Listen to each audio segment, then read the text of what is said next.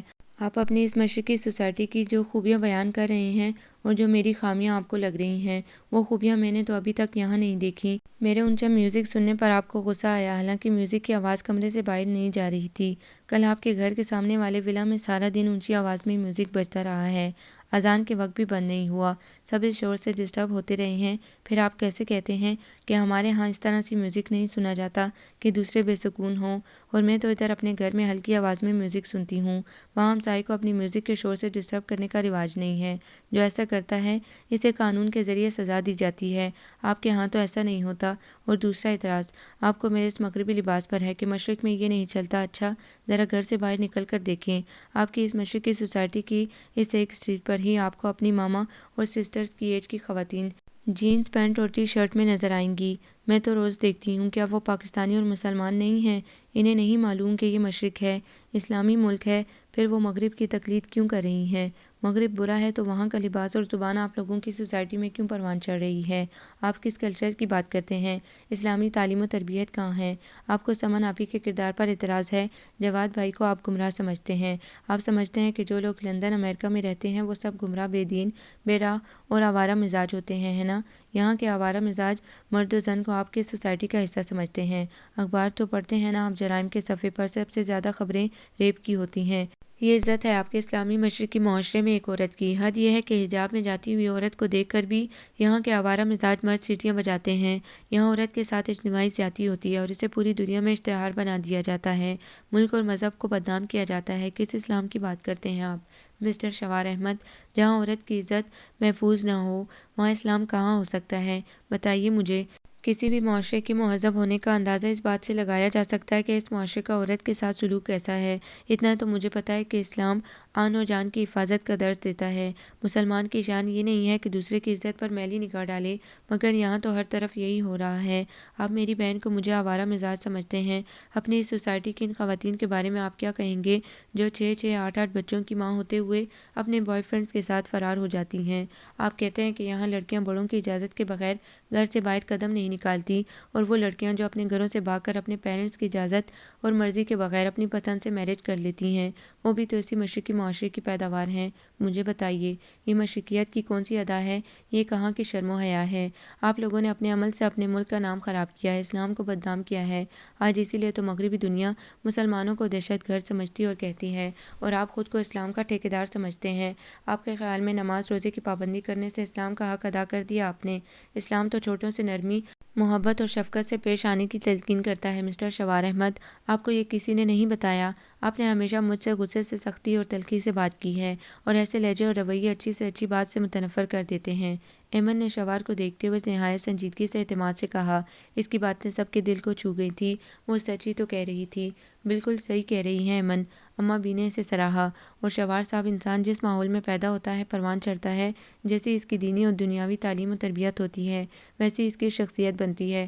میں اپنے اس ماحول کا عکس ہوں تو اس میں اچنبھے کی کون سی بات ہے؟ حیرت کی بات تو یہ ہے کہ آپ کے اس مشرقی معاشرے میں مغربی اقدار کی کاپی کی جا رہی ہے، اسپیشلی فیشن اور میڈیا کے حوالے سے مغرب کو کاپی کیا جا رہا ہے۔ یہاں آپ ایک مسلمان گھرانے میں پیدا ہوئے ہیں، آپ کو اسلام کے اراکین کے متعلق بتایا گیا ہے، نماز روزے کی پابندی کرائی گئی ہے، تو اس میں آپ کا کیا کمال ہے؟ یہ آپ کے گھر کا ماحول تھا، تربیت تھی۔ مجھے ایسا ماحول نہیں ملا، حالانکہ ماما پاپا تو یہاں کی پیداوار تھے، وہ لندن جا کر وہاں کے ماحول میں ڈل گئے اور ان کے بچے صرف کلمے کے مسلمان ہو کر رہ گئے۔ میں نے پاپا کو صرف فجر کی نماز ادا کرتے دیکھا ہے، اور میں بھی فجر کی نماز پڑھتی ہوں۔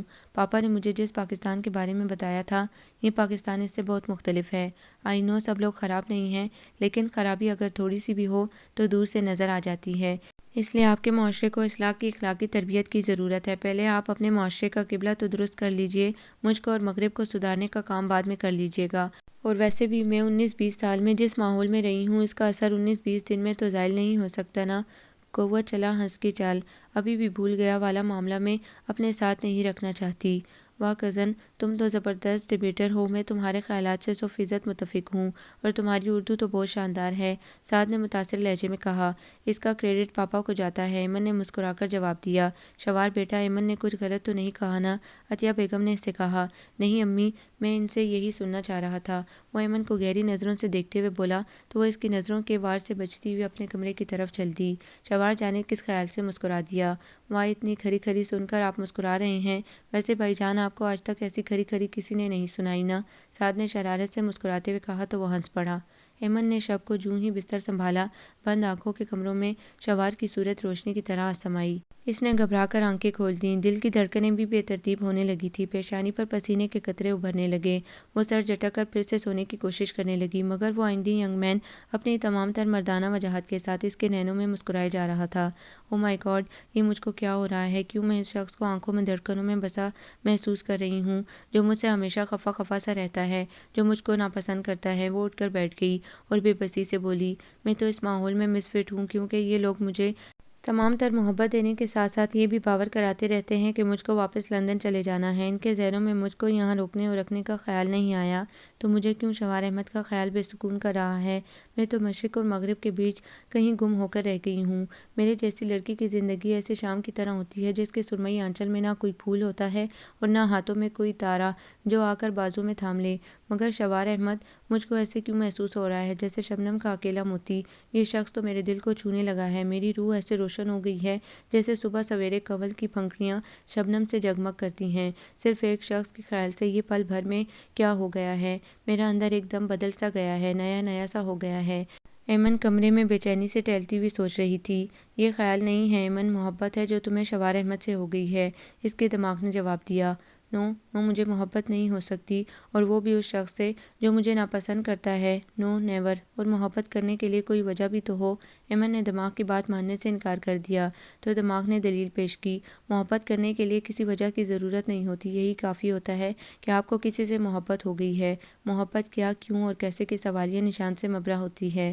تو ایمن زیاد احمد، مان لو کہ تم شوار احمد سے محبت کرنے لگی ہو۔ دل نے مشورہ دیا، چلو دیکھتے ہیں کہ کیا یہ واقعی محبت ہے۔ اگر محبت ہے تو کس حد تک مجھے اپنی طرف کھینچتی ہے، کتنا تڑپاتی ہے، کس قدر بے قرار کر سکتی ہے، اور کتنی گہری ہے، اس کا فیصلہ آنے والا وقت کرے گا۔ ابھی نیند کو آنکھوں میں آنے کا رستہ دو ایمن زیاد۔ ایمن نے خود کلامی کی اور لائٹ آف کر کے بستر پر لیٹ گئی اور آنکھیں موند لیں۔ شوار احمد اب بھی آنکھوں کے پردے پر موجود تھا۔ اب کی بار ایمن گھبرائی نہیں، بلکہ اس کے گلابی ہونٹوں پر مدھم سی مسکراہٹ امڈ آئی تھی۔ ایمن کو یہاں آئے 22 دن ہو گئے تھے۔ وہ سب کے ساتھ گھل مل گئی تھی، لیکن اسے کوئی گھر میں کسی کام کو ہاتھ نہیں لگانے دیتا تھا۔ کوکنگ عطیہ بیگم اور سارا امارہ مل کر کرتی تھی، باقی کاموں کے لیے ملازمہ رکھی ہوئی تھی۔ ایمن کا بڑا دل چاہتا کہ کوئی ڈش پکائے، سب کو کھلائے، مگر کوئی اسے کچن میں گھسنے ہی نہیں دیتا تھا۔ اس وقت بھی عطیہ بیگم اور امارہ کچن میں بریانی اور کباب بنا رہی تھی۔ ایمن بور ہو رہی تھی اکیلی، سو وہیں چلی آئی۔ ارے ایمن، تم یہاں کیوں چلی آئی؟ امارہ نے کباب کی ٹکیاں بناتے ہوئے اسے دیکھتے ہی کہا تو عطیہ بیگم بھی اسے دیکھتے ہوئے بولی، ہاں بیٹا، تم کیوں کچن میں آ گئی؟ کیوں تائی امی، کیا میرے یہاں آنے سے کچن گندا ہو جاتا ہے؟ اس نے معصومیت سے سوال کیا تو وہ مسکرا کر بولی، نہیں بیٹا، میں تو اس خیال سے کہہ رہی تھی کہ تمہیں تو ان کاموں کی عادت نہیں ہوگی نا۔ میں اپنے سارے کام خود کرتی ہوں وہاں، اور مجھے گرینڈ ماں نے کوکنگ بھی سکھائی ہے، وہاں کے کھانے تو میں پکا لیتی ہوں، یہاں کے آپ سکھا دیں۔ ایمن نے تفصیل سے بتانے کے بعد ان سے درخواست کی تو وہ ہنس دی، اچھا اچھا، سیکھ لینا، ابھی تو تم چند دنوں کی مہمان ہو، جب مستقل یہاں سیٹ ہو جاؤ گی نا تب سیکھ لینا، ابھی تو تم انجوائے کرو۔ کیا انجوائے کروں تائی امی؟ آپ لوگ تو مجھے کہیں آؤٹنگ کے لیے بھی نہیں لے کر گئے، آپ کا گھر اور باہر اسٹریٹ کے علاوہ میں نے اتنے دنوں میں کچھ نہیں دیکھا۔ اس نے معصومیت سے شکوہ کیا۔ ہاں بیٹا، یہ شکوہ تو تمہارا بجا ہے، سب اپنے اپنے کاموں میں مصروف ہے نا، سارا اور سعد کے بھی امتحان ہو رہے ہیں۔ اچھا، میں شوار یا اشر اصفر سے کہوں گی، وہ تمہیں سیر کرانے لے جائیں گے، ابھی تو تم اماں بھی کے پاس جاؤ، ان سے باتیں کرو۔ عطیہ بیگم نے بریانی کو دم لگاتے ہوئے کہا، جی اچھا۔ وہ جانے کے لیے پلٹی تو شوار کو دروازے کے بیچوں بیچ کھڑے پایا۔ دل بے اختیار ہو کر تیز تیز دھڑکنے لگا، پلکیں آپ ہی آپ جھکنے لگیں۔ ایمن، آپ کے پاپا کا فون ہے، شوار نے بتایا۔ پاپا کا فون؟ وہ خوش ہو کر دروازے کی سمت بڑھی تو شوار نے اسے راستہ دے دیا۔ ہیلو پاپا، السلام علیکم، کیسے ہیں آپ؟ ایمن نے ریسیور کان سے لگاتے ہوئے بے تابی سے پوچھا تو انہوں نے بھاری نم آلود لہجے میں جواب دیا، وعلیکم السلام بیٹا، میں ٹھیک ہوں، آپ کیسی ہو؟ خوش تو ہو نا وہاں؟ جی پاپا، یہاں سب لوگ بہت اچھے ہیں، میرا بہت خیال رکھتے ہیں، لیکن پاپا میں آپ کو، گرینڈ ماں اور ماما کو بہت مس کرتی ہوں۔ کیسی ہیں وہ؟ اور آپ کی آواز کو کیا ہوا ہے پاپا، کیا فلو ہوا ہے؟ ایمی بیٹا، اتنے سارے سوال جواب ایک ساتھ کر ڈالے آپ نے۔ میں ٹھیک ہوں، آپ کی ماما بھی ٹھیک ہے، زیاد احمد نے سنجیدہ لہجے میں کہا، اور گرینڈ ماں کیسی ہیں؟ میری بات کرائیں نا ان سے۔ پاپا، میں 3-4 روز سے فون کر رہی ہوں، آپ کا موبائل بھی آف تھا اور گھر کا نمبر بھی بیزی مل رہا تھا، مجھے گرینڈ ماں بہت یاد آتی ہیں، پاپا میری بات کرائیں نا ان سے، ایمن نے سنجیدگی اور بے چینی سے کہا۔ ایمی بیٹا، آپ تو میری بہت بہادر بیٹی ہو نا، اور بہت ہمت والی بھی ہو بیٹا۔ اب جو خبر میں آپ کو سنانے والا ہوں، آپ نے بہت حوصلے سے سننی اور سہنی ہے۔ زیاد احمد نے بھیگتے غمزدہ لہجے میں کہا تو وہ بے چین ہو کر بولی، آپ ایسا کیوں کہہ رہے ہیں پاپا؟ کیا ہوا گرینڈ ماما کو؟ وہ ٹھیک تو ہے نا؟ بیٹا تمہاری گرینڈ ماں مسز اسمتھ ہمیں چھوڑ کر چلی گئی ہیں۔ کہاں پاپا؟ وہ چیخ اٹھی۔ جہاں تمہاری بہن سمن جا چکی ہے وہاں۔ ان کا لہجہ بھیگ رہا تھا۔ نہیں پاپا، گرینڈ ماما بھی چلی گئیں۔ کب؟ کیوں پاپا، کیا ہوا تھا انہیں؟ وہ بے اختیار اشکبار ہوتے ہوئے پوچھ رہی تھی۔ بیٹا انہیں ٹائیفائیڈ ہو گیا تھا، 2 دن ہاسپٹل میں ایڈمٹ رہنے کے بعد کل شام ان کا انتقال ہو گیا تھا۔ میں ابھی انہیں دفنا کر آ رہا ہوں۔ ایمی بیٹا، مسز اسمتھ آخری وقت تک تمہیں یاد کرتی رہی تھیں، وہ تمہیں بہت دعائیں دے رہی تھی، زیاد احمد بھیگتی آواز میں بتا رہے تھے، اور ایمن کے دل و روح میں ماتم برپا تھا۔ آہیں اور سسکیاں اس کے وجود میں گونج رہی تھیں۔ میں کتنی بد نصیب ہوں پاپا کہ اپنی ماں جیسی ہستی کا آخری دیدار بھی نہیں کر سکی۔ ساری زندگی انہوں نے میرا خیال رکھا، اور میں آخری عمر میں آخری وقت میں بھی ان کی تیمارداری کے لیے وہاں موجود نہیں تھی۔ پاپا میں کیسے جیوں گی ان کی محبت اور شفقت کے بغیر؟ وہ بھیگی آواز میں بولی تو وہ اسے نرمی سے سمجھاتے ہوئے گویا ہوئے۔ بیٹا، ہر انسان کو واپس جانا ہے، حوصلہ کرو میری جان، ابھی تمہاری ماں زندہ ہے، بے شک اس نے تمہیں اپنی ممتا بھری آغوش سے محروم رکھا ہے، لیکن ماں تو ماں ہوتی ہے بیٹا، اور تمہاری اماں بھی تو ہے نا، تم اپنی گرینڈ ماما والی محبت اور شفقت ان میں پاؤ گی، محسوس کرو گی۔ پاپا میں واپس آنا چاہتی ہوں، پلیز مجھے واپس بلا لیں، وہ روتے ہوئے بولی۔ ایمی بیٹا، آپ واپس آ گئی تو ہم کیسے اپنے وطن لوٹ سکیں گے؟ اوکے پاپا، پھر بات کریں گے، بائے۔ وہ یہ کہہ کر ریسیور کریڈل پر رکھ کر اپنے آنسو بے دردی سے ہتھیلیوں سے رگڑتی ہوئی اپنے کمرے کی طرف دوڑی، اور راستے میں شوار سے ٹکرا گئی۔ شوار نے اس کی بھیگی آنکھوں کو حیرت سے دیکھا۔ کیا ہوا ایمن، وہاں سب خیریت ہے نا؟ شوار نے پہلی بار نرمی سے پوچھا تھا۔ جی، وہ رندی آواز میں جواب دے کر اپنے کمرے میں گھس گئی۔ شوار نے حیرت سے شانے اچکا دیے۔ ایمن اپنے کمرے میں آتے ہی بستر پر گر گئی اور بلک بلک پر تڑپ تڑپ کر رونے لگی۔ زندگی کے تقریباً 20 برس اس نے جس آغوش کے حرارت میں گزارے تھے، جس ہاتھ کی انگلی پکڑ کر اس نے چلنا سیکھا تھا، وہ ہاتھ، وہ آغوش اس سے ہمیشہ ہمیشہ کے لیے چھن گئی تھی۔ وہ روتے روتے تھک گئی تو نیند کی دیوی اس پر مہربان ہو گئی۔ رات کے کھانے پر ہمارا اسے بلانے کے لیے آئی تو اسے سوتا دیکھ کر واپس پلٹ گئی۔ آج سب بہت پرجوش تھے، کیونکہ رمضان کا چاند نظر آنے کی قوی امید تھی، اس لیے کھانے پر خوب اہتمام کیا گیا تھا۔ کباب سحری کے لیے بنائے گئے تھے، پھینیاں بھی دودھ میں بھگونے کے لیے منگوا لی گئی تھیں۔ ایمن کی طبیعت تو ٹھیک ہے نا؟ آج وہ اتنی جلدی کیسے سو گئی؟ حماد احمد نے کھانے کے دوران پوچھا تو ہمارا نے بتایا، چچا جان کا فون آیا تھا، فون سننے کے بعد وہ اپنے کمرے میں چلی گئی تھی، اب میں نے دیکھا ہے تو وہ سو رہی ہے۔ بچی اداس ہو گئی ہوگی، ماں باپ سے اتنے عرصے کے لیے کبھی دور جو نہیں رہی، اماں بی نے رائے دی۔ ہمارا کچھ یاد آنے پر گویا ہوئی۔ مجھے لگتا ہے ایمن ہم سے خفا ہے، صبح میں نے اسے ناشتے کے برتن اٹھانے سے منع کر دیا تھا تو کہنے لگی کہ میں برتن توڑوں گی تو نہیں، احتیاط سے کچن میں رکھ دوں گی، اور شام کو میں اور امی کچن میں کام کر رہے تھے تو وہ کچن میں آ گئی۔ ہم نے اس کے آنے پر اعتراض کیا تھا، شاید اسے دکھ ہوا ہو۔ تم لوگ اسے کام کرنے سے کیوں منع کرتی ہو بیٹا؟ یہ ایمن کا اپنا گھر ہے، وہ جو کرنا چاہتی ہے اسے کرنے دیا کرو۔ زیاد اور ارجمند اگر لندن نہ گئے ہوتے تو آج اسی گھر میں رہ رہے ہوتے، ان کے بچے بھی اسی گھر میں تم لوگوں کی طرح آزادانہ رہتے، ان کا حق ہے اس گھر پر۔ آئندہ خیال رکھنا تم سب ایمن کو اس گھر میں غیریت یا اجنبیت کا احساس نہ ہونے پائے۔ حماد احمد نے نہایت سنجیدہ اور باروب لہجے میں نرمی سے کہا۔ جی ابو، ہمارا سر جھکا کر بولی۔ ہم تو ارجمند کی وجہ سے احتیاط برت رہے تھے کہ کہیں اسے برا نہ لگ جائے کہ اس کی بیٹی اپنے ددیال پہلی بار گئی اور ہم نے اسے کام پر لگا دیا۔ ویسے ایمن تو اپنی ماں کے برعکس ہے، بہت اچھی طبیعت کی مالک ہے، سلجھی ہوئی اور مہذب بچی ہے، عطیہ بیگم نے سنجیدگی سے کہا۔ یقیناً، حماد احمد نے دل سے کہا۔ مبارک ہو سب کو، رمضان کا چاند نظر آ گیا ہے۔ سعد نے ٹی وی پر خبر سنتے ہی شور مچا دیا، سب کے چہروں پر خوشی کی لہر دوڑ گئی، سب نے ایک دوسرے کو مبارکباد دی۔ اماں بھی عطیہ بیگم سے کہنے لگیں، بہو اب تو ایمن کو جگا دو، رمضان کا چاند نظر آ گیا ہے۔ اماں بھی، ایمن کو چاند سے کیا لینا، انہیں کون سا روزہ رکھنا ہے، خواہ مخواہ ان کی نیند خراب ہوگی۔ شوار نے بریانی کھاتے ہوئے کہا۔ روزہ نہ رکھے مگر کھانا تو کھا لیتی، بھوکی سوئی رہے گی کیا؟ کتنے گھنٹوں سے وہ کمرے میں بند ہے، مجال ہے کسی کو خیال آیا ہو اس کا، نہ جانے کیا بات ہو گئی۔ اماں بی نے ڈانٹنے والے انداز میں تشویش ظاہر کی۔ چچا کا فون سننے کے بعد وہ روتی ہوئی اپنے کمرے میں گئی تھی۔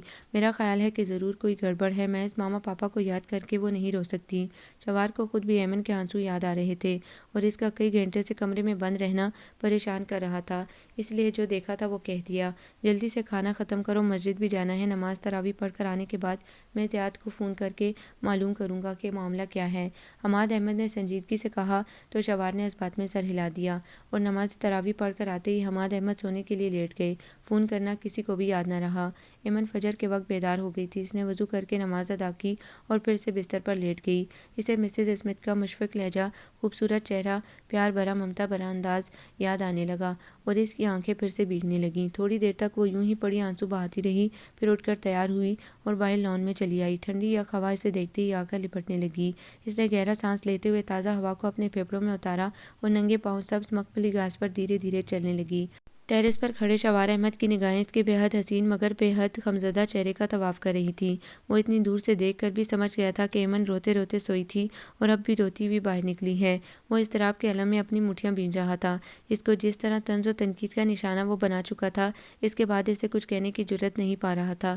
یکا یک ٹہلتے ٹہلتے ایمن کی نگاہ اوپر اٹھی اور ٹیرس پر کھڑے وجیح و شکیل شوار احمد سے جا ٹکرائی۔ دل میں ایک ٹیس سی اٹھی تھی۔ وہ فوراً نگاہ چرا گئی۔ جس اسٹون مین پر اس کا دل آ گیا تھا وہ اسے ہمیشہ ہرٹ کرتا آیا تھا۔ ایمن کو اس بات کا شدت سے احساس ہو رہا تھا کہ یہ سب لوگ اسے ایک مہمان کی طرح ٹریٹ کر رہے ہیں۔ وہ اسے اس گھر میں ہمیشہ کے لیے نہیں دیکھنا چاہتے، اور جب وہ لوگ ہی اسے اس گھر میں مستقل دیکھنے کی سوچ نہیں رکھتے تو وہ کیوں ایک پتھر کے خواب آنکھوں میں بسا کر خود کو لہو لہو کرے۔ مجھے واپس چلے جانا چاہیے۔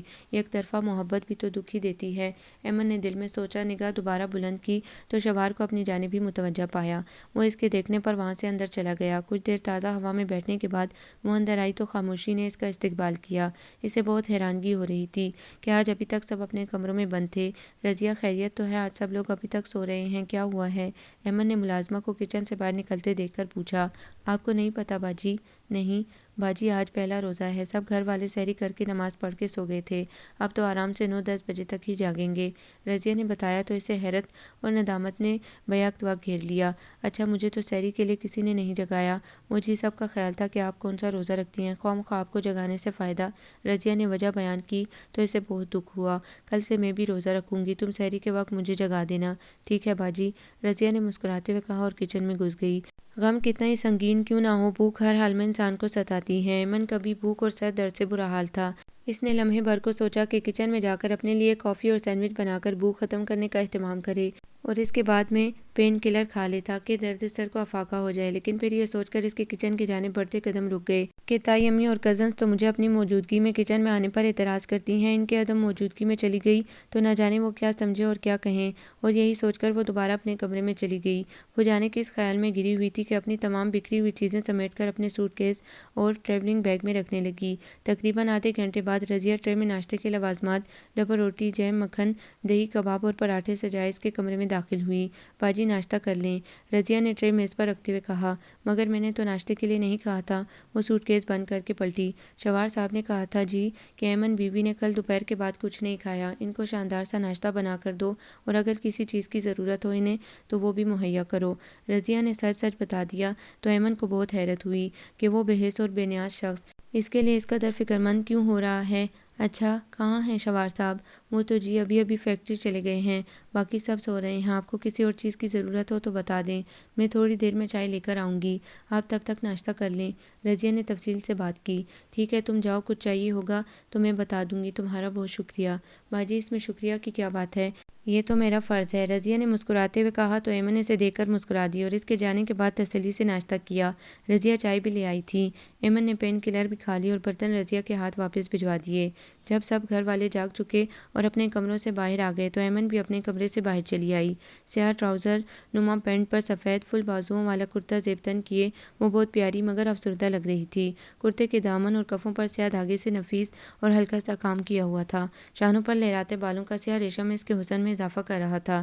اماں بی نے دیکھتے ہی اس کا ماتھا چوما اور نظر اتاری تو اسے مسز اسمتھ یاد آ گئیں اور اس کی آنکھیں پھر سے بھیگنے لگیں۔ کیا ہوا چندا؟ اماں بی نے اس کے آنسو دیکھ کر بے چینی سے پوچھا۔ مجھے گرینڈ ماں بہت یاد آ رہی ہیں، وہ بہت پیار کرتی تھی مجھ سے۔ بولتے ہوئے ایمن کے آنسو پلکوں سے ٹوٹ کر رخساروں پر پھسلنے لگے۔ بیٹا میں بھی تو تمہاری گرینڈ ماں ہوں اور میں بھی تم سے بہت پیار کرتی ہوں، کیا تمہیں میری محبت میں کمی محسوس ہوتی ہے؟ اماں بی نے اس کا چہرہ ہاتھوں میں لے کر محبت سے پوچھا تو اس نے نفی میں سر ہلا دیا۔ تائی ابو میں واپس لندن جانا چاہتی ہوں، آپ پلیز میری سیٹ کنفرم کروا دیں، ایمن نے اپنے آنسو صاف کرتے ہوئے بہت حوصلے سے کہا۔ کیوں بیٹا، کیا یہاں تمہارا دل نہیں لگ رہا؟ حماد احمد نے اس کے سر پر دست شفقت رکھتے ہوئے پیار سے پوچھا۔ دل تو لگ گیا ہے تائی ابو، یہ کہتے ہوئے اس نے نگاہ اٹھائی تو سامنے شوار کو کھڑے پایا اور دل دل بے قابو ہونے لگا۔ اسی ستمگر سے تو دل لگ گیا تھا اس کا، لیکن یہ ضروری تو نہیں ہے کہ جہاں دل لگ جائے وہاں رہنا انسان کے نصیب میں بھی لکھا ہو۔ ایمن نے اپنی بات مکمل کی۔ شوار نے بے قراری سے اسے دیکھا تھا۔ ایمن بیٹا، ہمارے رویے یا کسی بات سے تم بد دل ہوئی ہو تو ہم شرمندہ ہیں، عطیہ بیگم نے فکرمند اور ندامت آمیز لہجے میں کہا۔ ہاں Aiman, we are sorry, please معاف کر دو، امارا بولی۔ ایسا کچھ نہیں ہے، پلیز آپ لوگ کیوں ایسا کہہ رہے ہیں؟ مجھے واپس تو جانا ہی ہے نا، اور پھر مجھے پاپا بہت یاد آ رہے ہیں۔ بیٹا کیا تم مجھے اپنے پاپا جیسا نہیں سمجھتی کیا؟ اپنے پاپا کا پاکستان تمہیں پسند نہیں آیا؟ حماد احمد نے نرمی سے سوال کیا۔ تایا ابو آپ بھی بہت اچھے ہیں اور پاکستان بھی بہت اچھا ہے، بس تو پھر اپنے پاپا کو یہاں بلوا لو، اور ہاں اپنی بہن سمن اور بہنوئی کو بھی یہاں آنے کی دعوت دو، وہ یہاں کے ناردرن ایریا کی سیر کریں گے تو ان کا دل خوش ہو جائے گا۔ سارا اور سعد کا پرسوں آخری پرچہ ہے، پھر شوار اور اسفر وغیرہ کے ساتھ تم بھی سیر کر آنا، عطیہ بیگم نے مسکراتے ہوئے کہا تو وہ شوار کی طرف دیکھتے ہوئے بولی۔ آپ شوار صاحب سے پوچھ لیں کہ یہ مجھے سیر کے لیے لے جانا پسند کریں گے یا نہیں؟ کیوں نہیں بھائی، میں وعدہ کرتا ہوں کہ آپ کو اپنے ساتھ پورے پاکستان کی خوبصورت جگہوں، خاص کر شمالی علاقہ جات کی بھرپور سیر کراؤں گا، اور یہ وعدہ ایک مرد کا وعدہ ہے، شوار نے مسکراتے ہوئے جواب دے کر ایمن کی حیرت اور دھڑکنوں کی شدت میں بے پناہ اضافہ کر دیا تھا۔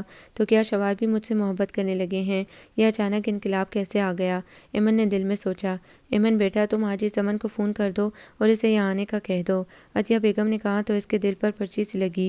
وہ سمن کو کہاں سے بلا کر لاتی؟ وہ تو اسے ہمیشہ کا دکھ اور جدائی دے گئی تھی۔ سمن آپی یہاں نہیں آ سکتی کیونکہ وہ تو کہیں اور جا چکی ہیں۔ کہاں؟ عطیہ بیگم نے سوال کیا۔ سب کی نگاہیں ایمن پر مرکوز تھی۔ کیا اس کا شوہر اسے کہیں اور لے گیا ہے؟ حماد احمد نے سوال کیا۔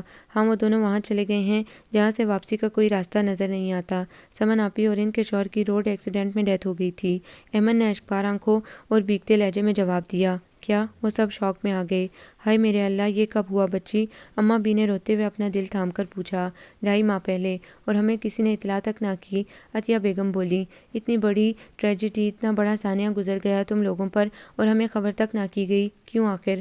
حماد احمد نے پرنم لہجے میں کہا۔ پاپا نے آپ کو فون کیا تھا، لیکن اماں بی کی طبیعت کی خرابی کا سن کر انہوں نے آپ کو یہ خبر نہیں سنائی تھی۔ پھر بعد میں پاپا نے یہ سوچ کر نہیں بتایا کہ جو قیامت ہم پر گزری تھی وہ تو گزر گئی، آپ لوگوں کو کیوں دکھی کیا جائے۔ پاپا تو پہلے ہی بہت گلٹی فیل کرتے ہیں کہ انہوں نے آپ سب کو، خاص کر گرینڈ پا اور اماں بی کو بہت دکھ دیے ہیں، وہ آپ لوگوں کو مزید دکھ نہیں دینا چاہتے تھے، ایمن نے روتے ہوئے اٹک اٹک کر بتایا۔ سب صدمے سے دوچار تھے، اماں بی اور عطیہ بیگم سارا مارا رو رہی تھیں، ساتھ سلمہ، پھپھو، اسفر، اشر، مظہر علی، ہمنا، شوار سبھی آبدیدہ تھے۔ حماد احمد بہت ضبط کر رہے تھے اور شوار تو بےحد شرمندگی محسوس کر رہا تھا ایمن سے۔ اس نے اسے سمن کے حوالے سے طعنہ دیا تھا، طنز کیا تھا، اور ایمن نے اسے تب بھی نہیں بتایا تھا کہ سمن مر چکی ہے، اور اس وقت وہ فیکٹری سے جلدی گھر صرف یہ بتانے کے لیے آیا تھا سب کو کہ ایمن کی گورنر مسز عصمت کا انتقال ہو گیا ہے، اسی لیے ایمن غمزدہ اور دکھی ہے۔ اس نے ایمن کے آنسوؤں اور سوجی ہوئی آنکھوں کا حال دیکھ کر فیکٹری لندن سے عاد احمد کو فون کیا تھا۔ ان سے اسے یہ معلوم ہوا تھا، مگر سمن اور ہیری کی موت کی خبر اس کے لیے بھی بہت ہلا دینے والی تھی۔ یہ چھوٹی سی لڑکی اپنے اندر دکھوں کے سمندر لیے یہاں آئی تھی، اور وہ بھی اسے دکھ سے دوچار کرتا رہا تھا۔ وہ ایمن سے بے حد شرمندہ تھا، اس سے معذرت کا طلبگار تھا۔ ہائے میرا زیاد، جوان اولاد کی موت کا صدمہ اکیلے جھیل رہا تھا اور ہمیں خبر ہی نہ ہوئی۔ ایمن میری بچی، تو نے بھی اب بتایا ہے، اتنے لوگ دل میں پالے بیٹھی ہے اور پھر بھی مسکراتی رہی، ہمیں پتہ ہی نہ چل سکا۔ اماں بھی ایمن کو سینے سے لگائے روتے ہوئے بولی۔ اب جب سب کو سمن اور اس کے شوہر کی وفات کا علم ہو ہی گیا ہے تو ایک اور بری خبر بھی سن لیجیے، جس کو سننے کے بعد ایمن کل سے اکیلی اپنے کمرے میں روتی تڑپتی رہی ہیں۔ شوار احمد نے سنجیدگی سے کہا۔ یا اللہ، اب اور کیا بری ہو گئی میری بچوں کے ساتھ؟ اماں بی نے دل تھام لیا۔ اماں بی، ایمن کی آیا یعنی گورنر مسز عصمت، جنہیں ایمن گرینڈ ماں کہتی تھی، وہ پرسوں رات انتقال کر گئی تھی۔ شوار نے انکشاف کیا تو ایمن نے بھیگتی آنکھوں میں حیرت لیے اسے دیکھا تھا۔ تمہیں کس نے بتایا؟ حماد احمد نے دکھی ہو کر پوچھا۔ میری کچھ دیر پہلے چچا جان سے فون پر لندن بات ہوئی تھی، انہوں نے ہی یہ خبر سنائی تھی اور تاکید کی ہے کہ ہم ایمن کا غم بانٹیں، کیونکہ یہ مسز عصمت سے بہت زیادہ اٹیچ تھیں۔ شوار نے تفصیل سے ساری بات بتا دی۔ ایمن بیٹا، اپنوں سے تو اپنے غم نہیں چھپایا کرتے چندا، سلمہ پھپھو نے اسے پیار کرتے ہوئے اپنے ساتھ لپٹا کر روتے ہوئے کہا، تو وہ ان کی اپنائیت اور محبت کا لمس پا کر اس بری طرح سے روئی کہ وہاں موجود ہر فرد اشکبار اور دل فگار ہو گیا۔ سب نے اسے تسلی دلاسے دیے، اس کے آنسو پونچھے اور اپنائیت کا احساس دلایا۔ ایمن، آئی ایم سوری، میں نے آپ کو غلط سمجھا۔ دراصل آپ کی ماما اور سمن کے متعلق جو کچھ سنا تھا اس نے مجھے آپ سے بھی متنفر اور بدگمان کر دیا تھا۔ آپ بہت بہادر لڑکی ہیں ایمن، شوہر نے موقع ملتے ہی ایمن کے پاس آ کر معذرت خواہانہ لہجے میں کہا، اور ایمن بس خاموشی سے ایک ٹک اسے دیکھتی چلی گئی۔ شوہر کو اس کی خاموشی نے پریشان کر دیا۔ وہ چند لمحے اس کے بولنے کا انتظار کرتا رہا، پھر مایوس ہو کر اٹھ کر چلا گیا۔ سعد اور سارہ کا آج آخری پرچہ تھا۔ سارہ تو کالج سے آتے ہی لمبی تان کر سو گئی، جبکہ سعد اپنی موٹر بائیک لے کر باہر نکل گیا۔ عطیہ بیگم اور سلمیٰ پھوپھو ایمن کو اپنے ساتھ بازار لے گئیں۔ انہیں کچھ عید کی خریداری کرنا تھی۔ سمن اور مسز اسمتھ کی موت کا دکھ دور کرنے کے لیے اور ایمن کی اپنے ملک میں اپنے رشتہ داروں میں یہ پہلی عید آ رہی تھی، اس لیے سب بزرگوں کا خیال تھا کہ اس عید کو سوگوار بنانے کی بجائے ایمن کے لیے بہت خوشگوار اور یادگار بنا دیا جائے، تاکہ وہ اپنی بہن اور گرینڈ ماں کی جدائی کے صدمے سے باہر نکل سکے اور اسے یہ بھی اندازہ ہو جائے کہ ہمارے ہاں عید کا تہوار کیسے منایا جاتا ہے۔ عطیہ بیگم اور سلمیٰ پھوپھو نے اپنی اپنی پسند سے ایمن کے لیے بہت اچھے کپڑے اور رنگ کا انتخاب کیا اور اس کے 6 جوڑے اپنی فیملی ٹیلر کو ساتھ ہی ناپ دلوا کر سلنے کے لیے دے دیے۔ واپسی پر وہ جوتوں کی دکان پر آ گئیں۔ ایمن کے پاؤں کے ناپ کے 3 جوڑے جوتے خرید لیے۔ پھوپھو، تائی امی ایک پیئر ہی کافی ہے، ایمن نے جوتوں کے 3 ڈبے دے کر کہا۔ تمہارے لیے ہوگا کافی، ہمارے نزدیک تو یہ 3 بھی بہت کم ہیں، باقی انشاءاللہ پھر خریدیں گے، اب چلیں۔ عطیہ بیگم نے مسکراتے ہوئے جواب دیا، جی تائی امی۔ اور سعد، تائی امی، پھوپھو، سعد کھڑے ہوئے دکان سے باہر ایمن کی نظر پڑی تو خوف سے چیخ اٹھی۔ سعد پر ہجوم سڑک پر وین وہیلنگ کر رہا تھا۔ عطیہ بیگم کی نظر پڑی تو وہ چکرا کر رہ گئی۔ ہائے میرے اللہ، یہ کیا کر رہا ہے؟ کیوں اپنی جان کا دشمن ہوا ہے؟ کوئی روکے اسے۔ یا اللہ تو ہی سعد کو اپنی امان میں رکھنا۔ 1000 بار سمجھایا ہے اس لڑکے کو کہ یہ خطرناک کرتب مت دکھایا کر، لیکن یہ تو کسی کی سنتا ہی نہیں ہے۔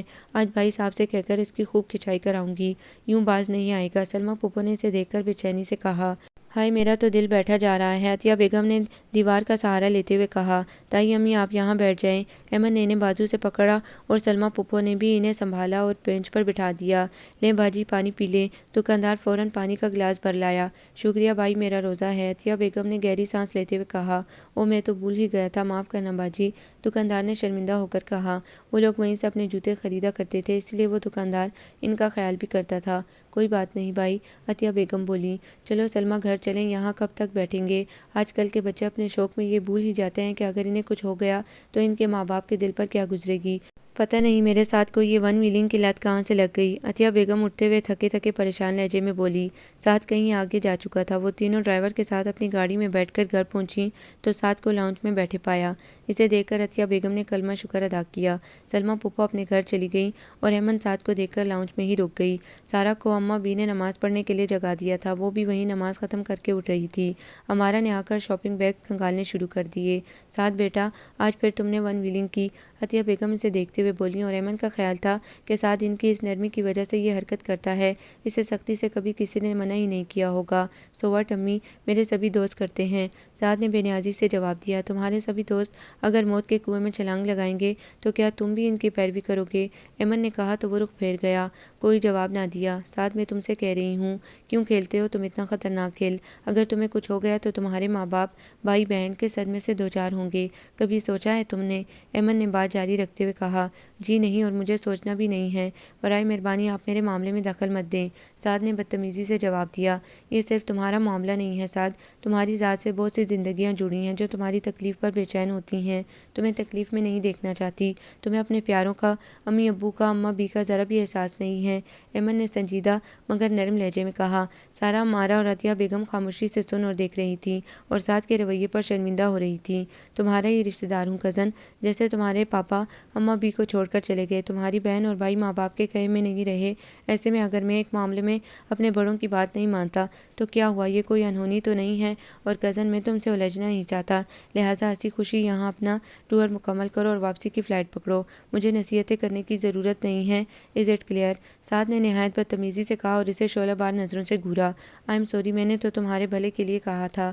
ایمن نے اپنے دکھ اور احساس ذلت کو چھپاتے ہوئے مسکرا کر کہا، بھلا ساتھ شرم نہیں آتی تمہیں؟ یہ تم ایمن سے کس طرح بات کر رہے ہو؟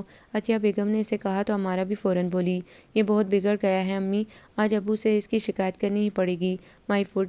ساتھ غصے سے پاؤں پٹکتا باہر نکل گیا۔ عطیہ بیگم اور ہمارا اسے آوازیں دیتی اس کے پیچھے لپکی تھی۔ سوری ایمن، ساتھ کی باتوں کا برا نہ ماننا پلیز، سارا نے اس کے پاس آ کر کہا۔ سارا، بعض معاملات میں انسان جب خود تجربے سے نہ گزرے بات کی معاملے کی سنگینی کی سمجھ میں نہیں آتی اس کے۔ اللہ کرے کہ ساتھ کسی خطرناک تجربے سے پہلے یہ بات سمجھ جائے۔ ایمن نے بھیگی آنکھوں سے اسے دیکھ کر کہا۔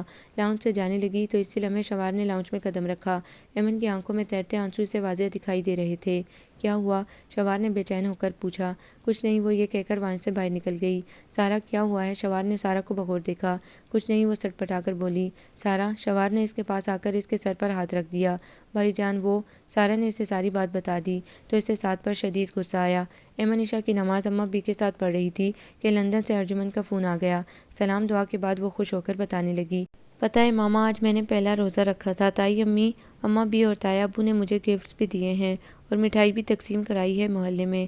یہ تو خوشی کی بات ہے امی۔ بیٹا یہ بتاؤ کہ تمہارا دل تو لگ گیا نا یہاں؟ ارجمن نے مسکراتے لہجے میں پوچھا۔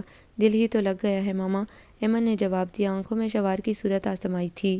یہ تو اور بھی خوشی کی بات ہے، ارجمن خوش ہو کر بولی۔ نو ماما، کاش میں یہاں نہ آئی ہوتی یا میں نے دل نہ لگایا ہوتا۔ میں یہاں مسفٹ ہوں ماما، نہ میں وہاں کی رہی ہوں نہ یہاں کی۔ دو تہذیبوں کے بیچ رکھ کے آپ نے اور پاپا نے یہ مجھے کیا بنا دیا ہے ماما؟ میں کیا ہوں ماما؟ نماز، روزے اور قرآن پاک سے ناواقف۔ یہ مجھے کیسا مسلمان بنایا ہے آپ دونوں نے؟ یہاں سب لوگ بہت اچھے ہیں، بہت لونگ اور کیئرنگ ہیں، مگر سب نے ہی مجھے یہ احساس بھی دلایا ہے کہ میں یہاں پر مہمان ہوں اور آخر مجھے واپس لندن ہی جانا ہے۔ ایمن نے افسردگی سے بتایا تو وہ کہنے لگی۔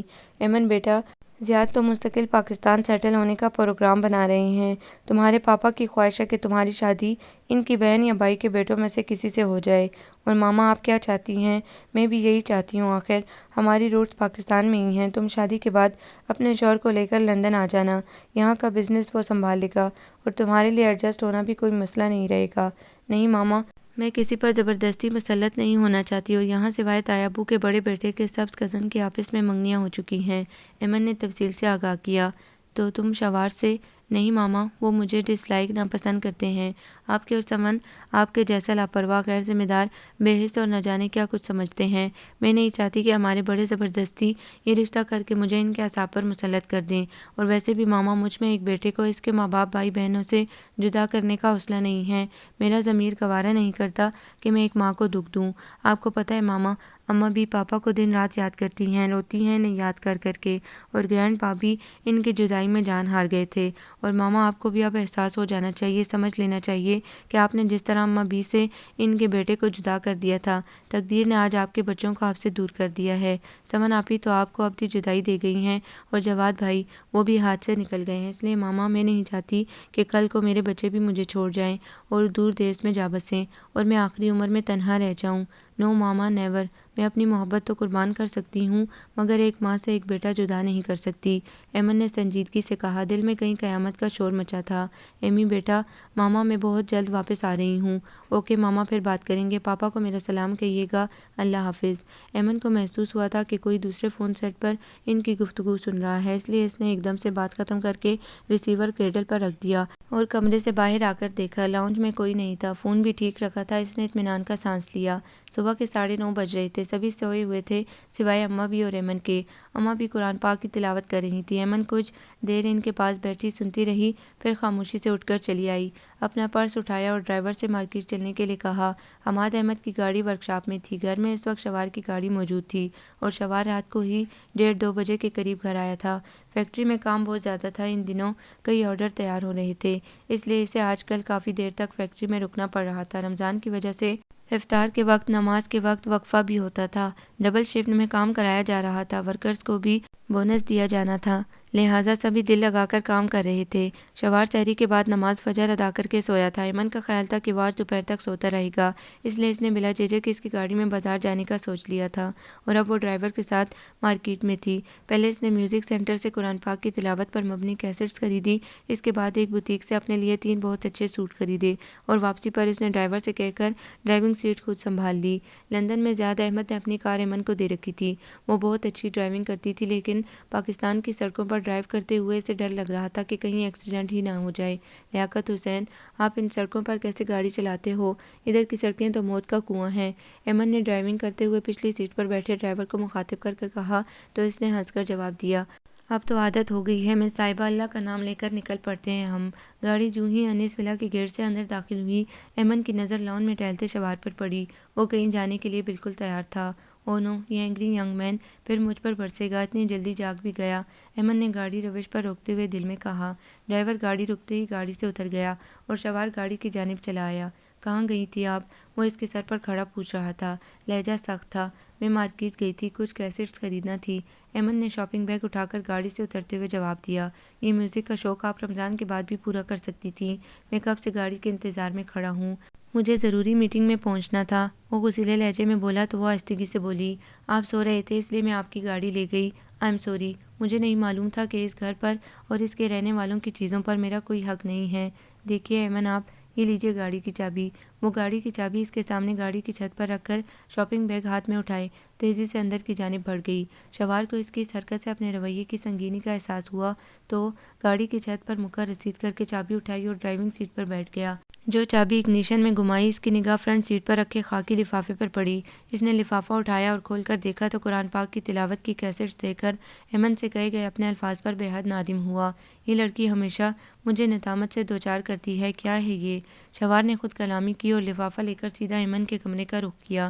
دروازے پر دستک دے کر وہ اندر داخل ہوا تو ایمن کو بیٹھ کے کنارے پر افسردہ بیٹھے دیکھا۔ وہ اسے اپنے کمرے میں دیکھ کر حیران رہ گئی۔ یہ کیسٹس آپ گاڑی میں ہی چھوڑ آئیں، لیجیے، یہ ایسی قیمتی چیزیں بھولنے کی نہیں ہوتی۔ سوار نے لفافہ اس کی طرف بڑھا کر کہا تو ایمن نے اس کی جانب دیکھنا چاہا، مگر نگاہ لرزتی کانپتی سہمی ہوئی سی بس اس کے سینے سے ٹکرا کر بھٹک گئی۔ اس نے لفافہ اس کے ہاتھوں سے لے لیا۔ تھینکس، یو آر ویلکم، اس نے خوش دلی سے کہا تو ایمن اس کے جملے اور لہجے پر حیران ہو کر اس کی جانب دیکھنے کی جسارت کر بیٹھی اور وہ مسکراتا ہوا کمرے سے باہر چلا گیا۔ حیرت ہے، پتھر بھی مسکرانے لگا۔ شاید وہ بھی دل ہی دل میں مجھے چاہتا ہے، مجھ سے محبت کرتا ہے، مگر نہیں، وہ تو ہمیشہ مجھ سے ناراض ہی رہتا ہے۔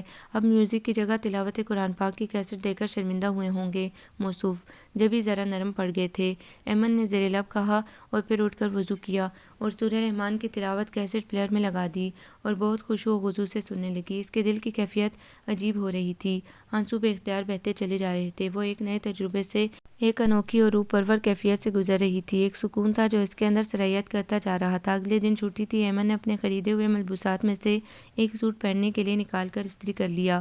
سفید ٹراؤزر پر ہلکے گلابی رنگ کی جدید ڈیزائن والی قمیص اور دوپٹہ زب تن کر کے وہ بال سنوار کر اماں بھی کے کمرے میں ان کی رائے لینے کی غرض سے چلی آئی۔ اماں بھی دیکھیں تو میں اس لباس میں کیسی لگ رہی ہوں؟ ایمن نے اماں بھی کو دیکھتے ہوئے ان کے سامنے آ کر مسکراتے ہوئے پوچھا۔ بہت حسین اور دل نشین لگ رہی ہیں۔ جواب اماں بھی کی بجائے سوار کی طرف سے آیا تھا جو سائڈ پر رکھے سنگل صوفے پر بیٹھا تھا اور دیوار گیر آئینے میں بھی اس کا مکمل سراپا دیکھ چکا تھا، جبکہ ایمن اس کی جانب پشت ہونے کے باعث اسے نہیں دیکھ سکی تھی۔ اس کی مکمل توجہ اپنے لباس اور اماں بھی کی طرف تھی۔ میں نے اماں بھی سے رائے مانگی تھی، ایمن نے اس کی طرف دیکھ کر سر پٹا کر کہا۔ میں نے اماں بھی کی رائے ہی آپ تک پہنچائی ہے نا اماں بھی؟ سوار اپنی جگہ سے اٹھ کر اس کے پاس آتے ہوئے اماں بھی کو دیکھ کر بولا۔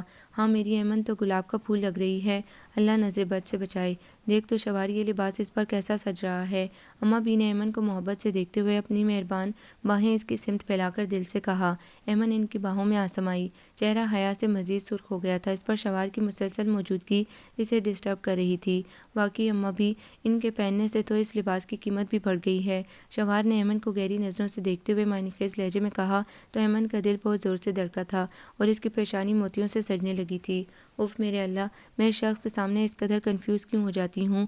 ہزاروں لڑکوں کے بیچ لندن میں پڑھتی رہی ہوں، میل ٹیچرز سے پڑھتی تھی، وہاں سب جگہ اتنے اعتماد سے گھومتی پھرتی تھی اور یہاں آتے ہی اس ایک شخص نے مجھے اپنے سیر میں جکڑ کر بے بس اور بوکھلایا ہوا بنا دیا ہے۔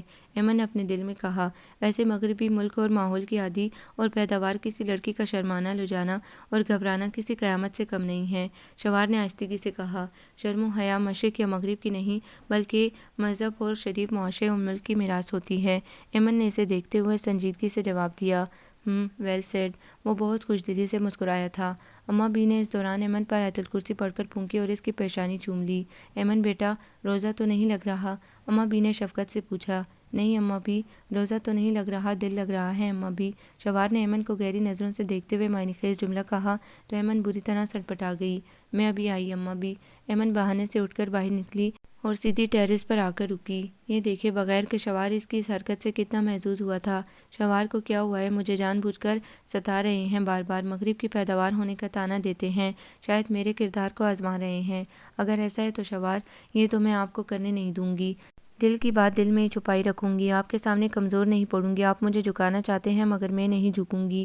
میں آپ سے محبت کرنے میں تو پہل کر چکی ہوں کہ دل پر کسی کا بس نہیں چلتا، مگر اظہار محبت میں اس وقت تک اپنی زبان سے آپ کے روبرو نہیں کروں گی جب تک آپ مجھے دل و جان سے قبول نہیں کر لیتے۔ ایمن نے دل میں اسے مخاطب کر کے کہا۔ اس کی نگاہیں نیلے آکاش پر جمی تھیں کہ اچانک موٹر سائیکل کی آواز نے اسے چونکا دیا۔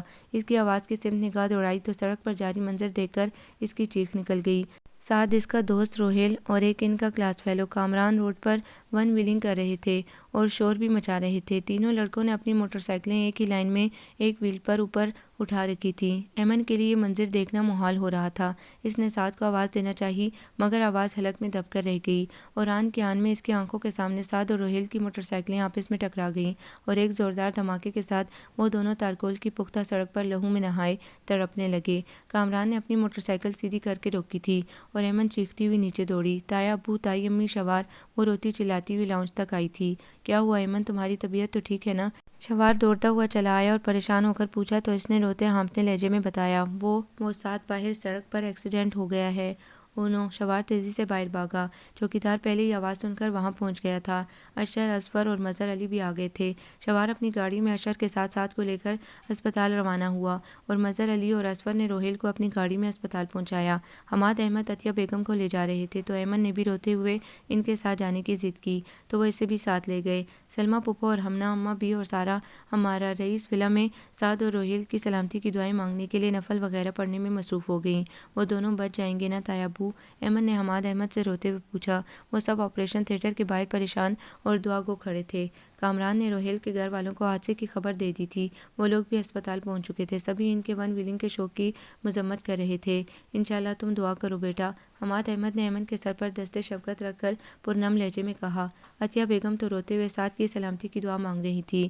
تایا ابو، میں نے بہت سے اپنوں کو پیاروں کو بچھڑتے دیکھا ہے، ان کی جدائی کا غم سہا ہے۔ ابھی تو میں سمن آپی اور گرینڈ ماں کا صدمہ نہیں بھلا سکی ہوں۔ اب سعد کو تو کچھ نہیں ہوگا نا تایا ابو؟ اس نے روتے ہوئے سوال کیا تو شوہر نے تڑپ کر اسے دیکھا۔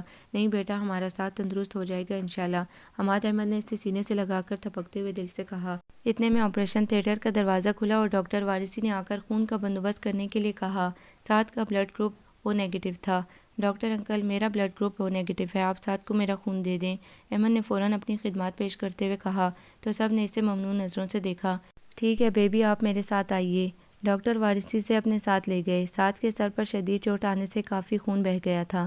اس کا دایاں بازو اور دائیں ٹانگ بھی فریکچر تھی۔ روہیل نے خوش قسمتی سے ہیلمٹ پہن رکھا تھا، اسی لیے اس کے سر پر زیادہ چوٹ نہیں آئی تھی، لیکن اس کی بائیں ٹانگ کی ہڈی ٹوٹ گئی تھی اور دائیں بازو کا گوشت پھٹ گیا تھا، ایک انگلی بھی ٹوٹ گئی تھی۔ ایمن نے سعد کے لیے 2 بوتلیں خون کی دیں اور جب ڈاکٹر نے سعد کے ہوش میں آنے کی خبر سنائی تو اس کا دل خوشی سے جھوم اٹھا کہ اس کا خون رائے گاہ نہیں گیا تھا، اس نے ایک زندگی بچا لی تھی۔ حماد احمد اور عطیہ بیگم نے اسے ڈھیروں پیار کیا اور اس کا شکریہ ادا کیا تو وہ کہنے لگیں، اپنوں کا شکریہ نہیں ادا کرتے تایا ابو، اپنوں کا اپنا پن تو ایسے موقع پر ہی سامنے آتا ہے۔ میں نے اپنا فرض ادا کیا ہے، شکریہ ادا کر کے آپ لوگ مجھے شرمندہ نہ کریں۔ جیتی رہو بیٹی، اللہ سب کو تم جیسی نیک اور پیاری بیٹی سے نوازے، حماد احمد نے محبت سے اس کی پیشانی چوم کر کہا تو وہ مسکرا دی۔ سعد کا دوست روہیل بھی کافی بہتر تھا۔ اماں بھی اور عطیہ بیگم نے شکرانے کے نفل ادا کیے، سعد کا صدقہ دیا۔ سعد کے ساتھ ساتھ سب ایمن کا بھی بہت خیال رکھ رہے تھے کہ اس نے 2 بوتلیں خون کی دی تھی، کمزوری ہو گئی ہوگی اور پھر وہ روزی بھی باقاعدگی سے رکھ رہی تھی۔ اسے زندگی میں پہلی بار عبادت کر کے روح کو آسودگی اور سکون بخشنے کا موقع ملا تھا۔ سعد سب سے شرمندہ تھا، اس نے کسی بڑے کا کہا نہیں مانا تھا، ایمن کے سمجھانے پر الٹا اسے ہی ڈیگریڈ کیا تھا۔ وہ ایمن سے نظریں نہیں ملا پا رہا تھا۔ وہ اس سے ملنے آئی تو سعد جان بوجھ کر سوتا بن گیا۔ اتنے بڑے حادثے کے بعد بھی سوئے رہو گے؟ اب تو جاگ جاؤ بردر، ایمن نے مسکراتے ہوئے کہا تو سعد نے آنکھیں کھول دیں۔ آئی ایم سوری ایمن، میں نے تمہارے ساتھ بہت بدتمیزی کی تھی۔ سعد نے ایمن کو دیکھتے ہوئے ندامت آمیز لہجے میں کہا، تو سزا بھی تو بھگت رہے ہو نا، کتنا سمجھاتے تھے سب تمہیں، مگر تم تو لاتوں کے بھوت تھے، باتوں سے کیسے سمجھ سکتے؟ اب تو ہم سب کی بات تمہاری سمجھ شریف میں آ گئی ہے نا؟ ایمن نے اسے دیکھ کر مسکراتے ہوئے کہا، ہاں آئندہ میری توبہ، میں کبھی ون ویلنگ نہیں کروں گا۔ شکر ادا کرو، اللہ نے تمہیں نئی زندگی بخشی ہے، ایمن نے احساس دلایا۔ شکر الحمدللہ، اور تمہارا بھی بہت بہت شکریہ ایمن، تم نے اپنا خون دے کر میری جان بچائی ہے اور عمر بھر کے لیے مجھے اپنا مقروض بنا لیا ہے۔ بکواس نہیں کرو، اچھا میں نے اس خاندان کی بیٹی ہونے اور ایک انسان سے انسان ہونے کے ناطے اپنا فرض ادا کرنے کی کوشش کی تھی، جو الحمدللہ کامیاب ہو گئی، اور تم زندگی کی طرف لوٹ آئے ہو۔ ایمن نے اسے ڈانٹ کر سنجیدگی سے کہا، تم بہت اچھی ہو ایمن۔ سعد نے دل سے کہا، نگاہوں میں اس کے لیے احترام ہی احترام تھا، اور تم بہت برے ہو سعد، اب تو معاف کر دو پلیز اور مجھ سے دوستی کر لو۔ سعد نے منت کی، ٹھیک ہے مگر میری ایک شرط ماننا ہوگی تمہیں۔ کہو تو۔ آئندہ تم بڑوں کا کہا مانو گے، بدتمیزی نہیں کرو گے، اور ون ویلنگ کبھی بھولے سے بھی نہیں کرو گے۔ ایمن نے اسے دیکھتے ہوئے کہا، پرومس؟ سعد نے مسکرا کر اس کا حکم ماننے کی حامی بھری، پکا پرومس؟ ہاں پکا پرومس، سعد نے یقین دلایا۔ تو پھر ملاؤ ہاتھ، آج سے ہماری دوستی بھی پکی ہے۔ ایمن نے اس کے پلستر شدہ بازو میں سے جھانکتے ہاتھ کو تھام کر نرمی سے دبایا۔ اسی وقت شوار نے کمرے میں قدم رکھا، اندر کا منظر دیکھ کر کچھ الجھن سی اس کی آنکھوں میں در آئی تھی، اور ایمن نے شوار کو دیکھ کر نرمی سے سعد کا ہاتھ تھپ تھپایا اور چھوڑ دیا، اور کمرے سے ہی باہر چلی گئی۔ اچھا تو یہ آپ ہیں جبھی ایمن میدان چھوڑ کر چلی گئی ہے۔ سعد کی نظر شوار پر پڑی تو مسکراتے ہوئے بولا، کیسی طبیعت ہے تمہاری؟ شوار نے اس کے پاس بیٹھتے ہوئے پوچھا، بالکل ٹھیک ہے، آخر ایمن جیسی بہادر لڑکی کا خون میرے وجود میں گردش کر رہا ہے۔ ایمن تو ہے ہی زندگی، خوشی اور آشتی کا نام ہے، بے خوف اور نہ ڈر ہے وہ، مگر بہت لونگ اور کیئرنگ بھی ہے، بہت زیادہ حساس ہے ایمن۔ اور بھائی جان، آپ نے بھی ناحق بے قصور ڈانٹا ہے آج تک اسے، سعد نے سنجیدگی سے کہا، بہت سمجھنے لگے ہو ایمن کو۔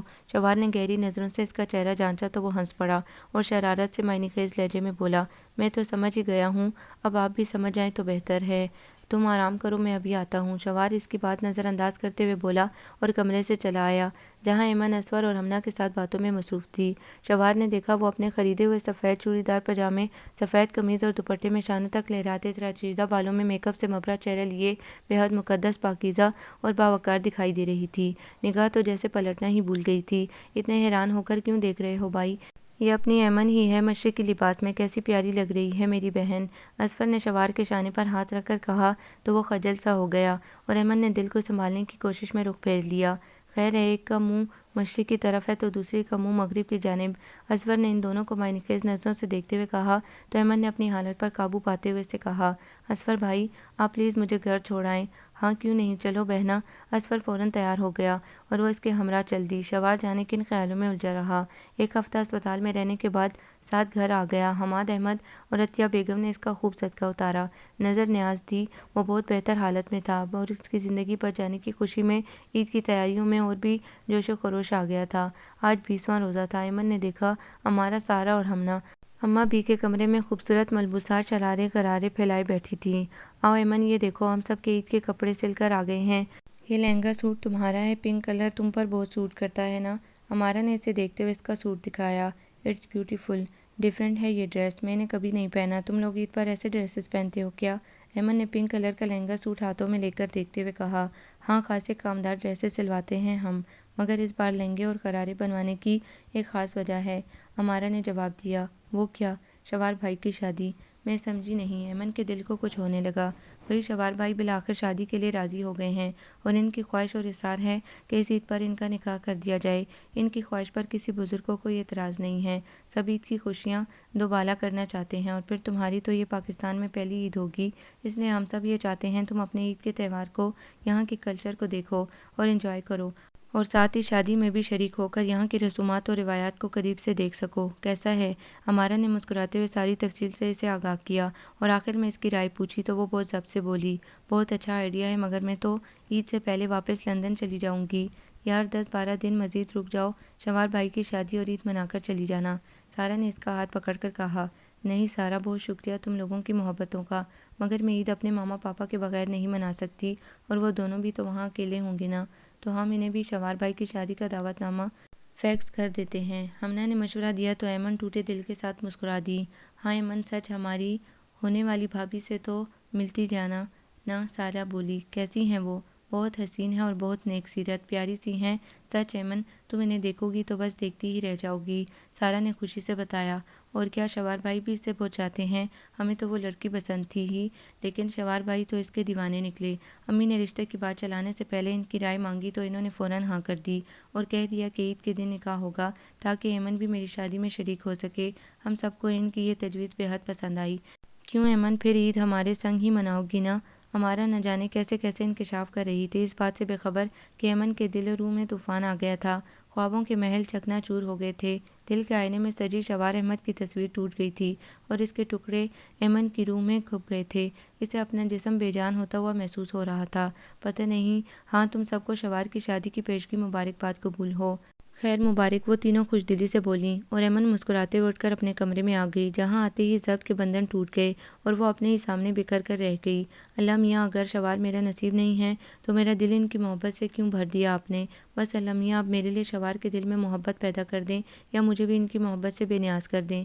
وہ کسی اور کے دیوانے ہیں، کسی اور کو چاہتے ہیں، تو میں کیوں ان کی محبت میں سلگ رہی ہوں؟ کیا میرے نصیب میں کوئی عید، کوئی محبت، کوئی خوشی، کوئی چاہت نہیں لکھی؟ کیا میں کبھی عید نہیں منا سکوں گی؟ کیا مجھے میری محبت کی محبت بھری رفاقت نہیں ملے گی؟ اللہ میاں، اگر نہیں تو مجھے ہمت، حوصلہ اور صبر عطا کر دیں پلیز۔ اللہ میاں، میرے پیاروں کو یوں تو ایک ایک کر کے مجھ سے جدا نہ کریں پلیز، اللہ میاں کرم کر دیں۔ وہ بستر پر اوندے منہ لیٹی روتے ہوئے دل کی زبان سے رب کے دربار میں فریاد کرنا تھی، اور اس نے کسی کو بتائے بغیر اپنی واپسی کی سیٹ کنفرم کرا لی۔ 29ویں روزے کو سبھی بہت خوش نظر آ رہے تھے سوائے ایمن کے۔ اس کی رات کی فلائٹ تھی۔ وہ بار بار سوچتی کہ کاش کوئی انہونی ہو جائے اور شوار اس کا ہو جائے، وہ اسے لندن جانے سے روک لے۔ وہ اونچا، لمبا، کھلی کھلی گندمی رنگت والا، دلکش نین نقش کا، بڑے بڑے مضبوط جسم کا مالک شوار احمد، جس کی سیاہ آنکھوں کی چمک، احمری لبوں کی مسکراہٹ ایمن کی روح کھینچ لیتی تھی۔ اب اسے چھوڑ کر جانا اسے عذاب جان لگ رہا تھا۔ جب انہیں میری پرواہ نہیں ہے تو میں کیوں ان کے لیے ہلکان ہو رہی ہوں؟ نہیں، اب میں نہیں روں گی۔ اگر شوار میرے نصیب میں لکھے ہیں تو میں دنیا کے کسی بھی کونے میں چلی جاؤں، وہ مجھے مل کر رہیں گے، اور وہ میرا نصیب نہیں ہے تو میرے یہاں رہنے سے مجھے نہیں مل سکتے۔ ہاں، مجھے بے فکر ہو کر جانا چاہیے، مگر یہ دل، اوہ میرے خدا، مجھے ہمت دے۔ ایمن نے خود کو سمجھایا، اور جس وقت سب عشاء کی نماز ادا کر رہے تھے اور عید کا چاند نظر آنے کا اعلان ٹی وی اور مساجد سے بار بار کیا جا رہا تھا، ایمن بجھے دل کے ساتھ اپنا سوٹ کیس اٹھا کر اپنے کمرے سے باہر نکل رہی تھی۔ وہ کسی سے ملے بغیر خاموشی سے چلی جانا چاہتی تھی، مگر دل بار بار یہ خواہش کر رہا تھا کہ وہ اینگری ینگ مین اسے روک لے اور اس کی محبت کو عید میں بدل دے۔ وہ انہی سوچوں میں گم چلی جا رہی تھی کہ سوٹ کیس صوفے سے ٹکرا گیا اور وہ گرتے گرتے بچی۔ چوروں کی طرح گھر سے نکلنے کا یہی نتیجہ نکلتا ہے۔ شوار کی آواز پر وہ سٹ پٹا کر اس کی جانب مڑی۔ وہ مسکرا رہا تھا۔ آپ نے تو مجھے ڈرا ہی دیا، وہ سوٹ کیس اٹھاتے ہوئے بولی، اور آپ نے تو مجھے ہرا ہی دیا۔ وہ معنی خیز جملہ بول کر اس کے سامنے آ رکا۔ پلیز میرا راستہ چھوڑ دیں، وہ لرزتی آواز میں بولی۔ دل کی دنیا میں تلاطم برپا تھا۔ تمہاری منزل تو تمہارے سامنے ہے، پھر یہ سفر کس لیے، راستوں کی تلاش کس لیے ہے ایمن؟ وہ گہری اور والہانہ نظروں سے اسے دیکھتے ہوئے بولا، اور اس کے اندر خوش فہمیوں کے گلاب کھلا گیا۔ مجھے نہیں معلوم آپ کیا کہہ رہے ہیں۔ وہ نروس ہو رہی تھی، نظریں چرا رہی تھی، ڈر رہی تھی کہ کہیں وہ اس کی آنکھوں میں اپنا عکس نہ دیکھ لے، اپنا نام نہ پڑھ لے۔ دل کی بے قراری کہیں آنکھوں کے دریچوں سے اس پر عیاں نہ ہو جائے۔ ادھر دیکھو، کیا واقعی تمہیں نہیں معلوم؟ آپ پہیلیاں کیوں بجھوا رہے ہیں؟ صاف بات کریں۔ صاف بات یہ ہے کہ تم یہاں سے کہیں نہیں جاؤ گی، وہ رعب سے بولا۔ کیوں، کون روکے گا مجھے؟ محبت، وہ خواب آگیں لہجے میں بولا۔ کون سی محبت؟ دل میں کہیں شادیانے سے بجنے لگے تھے۔ وہ محبت جو تمہیں مجھ سے ہے اور وہ محبت جو مجھے تم سے ہے، وہ اس کی آنکھوں میں دیکھتے ہوئے یقین سے بولا تو اس کے اندر بجلی سی دوڑ گئی۔ اسے اپنی سماعتوں پر یقین نہیں آ رہا تھا کہ شوار احمد اسے محبت کا اظہار کر رہا ہے۔ مجھے کوئی محبت نہیں ہے، وہ صاف مکر گئی، مگر زبان، لہجہ، آنکھیں، چہرہ کچھ بھی اس کا ساتھ نہیں دے رہے تھے۔ شوار مسکراتے ہوئے بولا، ایمن، محبت میں انا نہیں ہوتی، وفا ہوتی ہے۔ تم یوں جھوٹ بول کر یہاں سے چلی گئی تو ساری زندگی پچھتاؤ گی، اور آپ؟ ایمن نے اس کے جذبوں کی سچائی سے دمکتی آنکھوں میں دیکھا۔ میں پچھتانا نہیں چاہتا، اس لیے تمہیں روک رہا ہوں، شوار نے ایمانداری سے جواب دیا۔ ہاں ایمن، تم میرا کہا سنا بھی معاف کر دو اور رک جاؤ پلیز، ورنہ میں غصے میں آ کر اپنے اس پلستر شدہ ٹانگ کے ساتھ ون ویلنگ کرنے چلا جاؤں گا۔ ساتھ بیساکھی کے سہارے بمشکل ایک ٹانگ پر زور دے کر چلتا ہوا لاؤنج کے دروازے پر پہنچا اور ایمن کو دیکھتے ہوئے دھمکی دی تو اس نے سوٹ کیس نیچے رکھ دیا۔ تم تو پہلے ہی ون ویلنگ کر رہے ہو کزن، بائیک پر ون ویلنگ کر کے کیا اپنا دوسرا ویل بھی خراب کرانے کا ارادہ ہے؟ ایمن مسکراتے ہوئے بولی تو وہ ہنس پڑا۔ ایمن کا اشارہ اس کی ٹوٹی ہوئی پلستر شدہ ٹانگ کی طرف تھا۔ وہ فوراً سمجھ سمجھ گیا تھا۔ واقعی وہ ایک پاؤں پر ہی تو چل رہا تھا آج کل۔ پلستر اترنے میں ابھی کچھ دن باقی تھے۔ بھائی جان، آپ ایک چھوٹی سی لڑکی کو نہیں منا سکتے؟ سعد نے اسے چھیڑا۔ اسے تو میں منا ہی لوں گا، تو یہاں سے نکل۔ شوار نے اسے گھورا۔ جا رہا ہوں سب کو بتانے۔ وہ ہنستا ہوا چلا گیا۔ تو ایمن بھی جانے لگی۔ کہاں چلی؟ شوار نے اپنا بازو آگے کر کے راستہ روکا۔ جہاں سے آئی تھی۔ میں اپنی محبت کو کہیں نہیں جانے دوں گا۔ شوار کا پیار کی شبنم میں بھیگتا لہجہ ایمن کی روح پر خوشیوں کی برسات کرتا چلا گیا۔ اس کے دل کو اس کی بات پر اعتبار آ رہا تھا، مگر جو وسوسے تھے اس کے رویے کے باعث، وہ اس کی وضاحت سے ہی ختم ہونے تھے۔ محبت، آپ تو شروع دن سے مجھے ناپسند کرتے رہے ہیں، مجھ پر غصہ کرتے رہے، اب یہ اچانک محبت کہاں سے آ گئی بیچ میں؟ وہ سنجیدگی سے بولی۔ تمہارے اور میرے بیچ محبت ہی ہونی چاہیے، کوئی بے اعتباری، بدگمانی یا بے یقینی کبھی نہیں آئے گی ایمن۔ دراصل تمہاری ماما کا جو اس گھر کے لوگوں کے ساتھ رویہ اور سلوک رہا، پھر سمن، اللہ اس کی مغفرت فرمائے، سمن اور جواد کے کردار، عادات اور رویوں کے متعلق میں نے جو کچھ سنا تھا، اس کی وجہ سے میں تم سے بھی بدگمان ہو گیا تھا۔ میرا خیال تھا کہ تم بھی اپنے بھائی بہن اور ماما جیسی بے حس اور بے پرواہ ہوگی، مگر تم نے تو مجھے حیران کر دیا، اور میں اپنے رویے پر بہت پشیمان بھی تھا۔ تم نے تو ہم سب کے دل جیت لیے ہیں۔ تمہارے خیالات جان کر ہی میں تمہاری محبت میں گرفتار ہو گیا۔ غصہ اور سختی اس لیے کرتا رہا کہ اگر تم بھی منفی سوچ اور رویے کی مالک ہوئیں تو اس کا اثر ہمارے گھر کے کسی فرد پر نہ پڑ سکے۔ تمہیں پہلے دن ہی اتنا کھینچ کر رکھوں تاکہ تم کسی کو تنگ نہ کر سکو۔ شوار نے سچ سچ بتا دیا۔ وہ ٹیلی فون پر ایمن اور ارجمن کی ساری گفتگو بھی سن چکا تھا۔ دوسروں کے رویے اور کردار کا عکس کسی کی شخصیت میں ڈھونڈنا، اسے برا سمجھنا، بنا سوچے سمجھے اور پرکھے کسی کو ہرٹ کرنا خاصا احمقانہ کام ہے۔ ایمن نے طنزیہ لہجے میں کہا۔ میں شرمندہ ہوں ایمن، پلیز معاف کر دو۔ شوار نے یہ کہتے ہوئے اپنے دونوں کان پکڑ لیے۔ اتنے بلند قامت اینگری ینگ مین کو اس طرح معافی مانگتے دیکھ کر وہ مسکرا دی اور آہستگی سے بولی، جائیے، معاف کیا، اب مجھے بھی جانے دیں، میری فلائٹ کا وقت ہو رہا ہے۔ تمہاری فلائٹ کی ایسی کی تیسی، جا کر تو دیکھو یہاں سے۔ تمہارے ماما پاپا اور بھائی صاحب، جو کہ سنا ہے کہ اپنی گرل فرینڈ سے دھوکہ کھانے کے بعد سدھر گئے ہیں، وہ آج رات 11 بجے کی فلائٹ سے یہاں پہنچ رہے ہیں۔ جی نہیں، میں نے انہیں اپنے لندن آنے کی اطلاع کر دی تھی، مجھے جانا ہے۔ تم ایسے نہیں مانو گی، یہ ہاتھ دیکھ رہی ہو؟ شوار نے قدرے غصے اور رعب سے کہتے ہوئے اپنا بھاری بھرا بھرا سرخ ہاتھ اس کے سامنے پھیلایا تو ایمن نے سوالیہ نظروں سے اس کا چہرہ دیکھا۔ اسے فوراً تھام لو، ورنہ کیا؟ وہ سہم گئی۔ ورنہ میں خود تمہارا ہاتھ پکڑ لوں گا۔ وہ بولتے بولتے ایک دم مسکرا دیا۔ تو پکڑ لیں، روکا کس نے ہے؟ ایمن نے سکون کا سانس لیا اور مسرور ہو کر شرمیلے پن سے مسکراتے ہوئے کہا۔ شوار تو اس کی شرمیلی ادا پر فدا ہو گیا۔ کیا؟ وہ خوشی سے چیخا۔ ہاں، وہ شرمائی۔ 3 بار کہو، وہ اس کا ہاتھ تھام کر خوشی سے بولا۔ پہلے قاضی کو بلائیں۔ قاضی تو میری جان کل صبح آ رہا ہے۔ تمہارا اور میرا رشتہ طے ہو چکا ہے، تمہارے ماما پاپا کی دلی رضامندی بھی اسی میں شامل ہے۔ شوار نے خوشی سے مسکراتے ہوئے انکشاف کیا تو اس نے اپنی خوبصورت آنکھوں میں حیرت سمو کر اسے دیکھا، جو کتنا مختلف لگ رہا تھا۔ نرم، شیریں، محبت سے بھرپور اس کا یہ روپ ایمن کو بہت سکون اور سرور بخش رہا تھا۔ تو سارا اور ہمنا وغیرہ جس لڑکی کے لیے آپ کی محبت اور دیوانگی کا ذکر کر رہی تھی، وہ کون ہے؟ وہ ایمن ہے۔ یہ سارا معاملہ ہم سب نے تم سے جان بوجھ کر چھپایا تھا۔ تم ہم سب کی محبت ہو اور سعد کو اپنا خون دے کر اس کی زندگی بچا کر تو تم نے ہمیں خرید لیا ہے۔ شوار نے سنجیدگی سے جواب دیا۔ تو آپ مجھ سے اپنی محبت جتا کر اس خون کی قیمت چکانا چاہتے ہیں؟ ایمن کی زبان پھسل گئی۔ تمہارے خون کی قیمت کوئی ادا نہیں کر سکتا، پاگل لڑکی، تم تو انمول ہو، قابل محبت ہو، اور میں یہ بھی جانتا ہوں کہ تم بھی مجھ سے محبت کرتی ہو۔ مجھ سے کہتے ہوئے گھبراتی ہو، مجھے بتانا نہیں چاہتی نا؟ تو چلو میں مان لیتا ہوں میری جان، لو میں جھک گیا تمہاری محبت کے سامنے۔ اب چاہو تو یہ سر قلم کر دو، چاہے اپنا سرتاج بنا لو۔ شوار نے سر اس کے سامنے خم کر کے کہا۔ سرتاج مناسب رہے گا، کیونکہ مجھے بھی تو جینا ہے، وہ شرمیلے پن سے مسکراتے ہوئے مدھم آواز میں بولی۔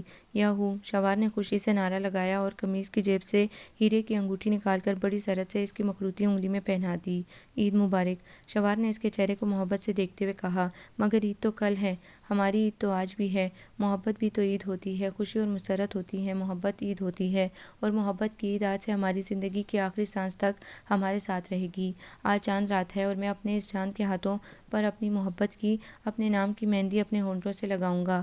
گندے بچے، یہ کیا حرکت ہے؟ میں ابھی نامحرم ہوں آپ کے لیے، آپ بھول گئے کہ آپ کا مشرق اور مذہب اسلام کیا تعلیم دیتا ہے؟ ایمن نے بھی پچھلا حساب چکاتے ہوئے کہا تو وہ خجل ہو کر ہنسا اور پھر اسے گہری نظروں سے دیکھتے ہوئے بولا، تمہارے معصوم حسن صبی چہرے کو دیکھ کر تو زاہد و عابد کا ایمان دھرے کا دھرا رہ جائے۔ میں تو پھر تمہارا دیوانہ ہوں، میرا دل اگر بے ایمان ہو گیا تو میرا کیا قصور ہے؟ تمہاری محبت نے تو مجھے سب کچھ بھلا دیا ہے۔ اف شوار! وہ بری طرح شرما گئی اور پھر ہنس پڑی۔ شوار بھی ہنس دیا اور شوار نے بہت محبت و مسرت سے اس کے شرمیلے روپ کو دیکھا۔ ایمن کے چہرے پر بھی انوکھی خوشی رقص کر رہی تھی۔ محبت کی خوشی، اس کی یہ عید سچ مچ شوار کے ساتھ کی بدولت خوشگوار، یادگار، پربہار اور پیار ہی پیار بن کر اسے گلے مل رہی تھی۔ وہ بے حد خوش تھی، اسے یقین آ گیا تھا شوار کی اس بات پر کہ محبت عید ہوتی ہے۔ وہ دل میں رب کے حضور محبت بھری اس عید پر سجدہ ریز ہو گئی۔ آپ کو یہ ناول کیسا لگا؟ کمنٹس میں اپنی رائے ضرور دیں۔ ہمارے چینل کو لائک کریں، سبسکرائب کریں، شیئر کریں۔